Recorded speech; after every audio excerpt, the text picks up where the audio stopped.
जति बेला विश्व साम्राज्य कसैको अधीनमा थियो, संसारका अधिकांश मुलुक औपनिवेशिक नियति भोग्दै थिए। कैयन साना मुलुकहरू आफ्नो अस्तित्व र पहिचान गुमाउँदै थिए।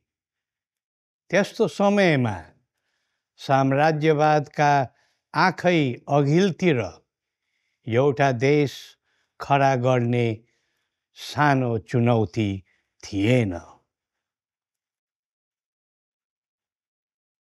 तितर बितर भएर छरिएको र सानो भूखण्डमा विभक्त भएको नेपाललाई हाम्रो राष्ट्र निर्माताबाट एक सिङ्गो र सबल राष्ट्रको रूप दिई बक्स्यो।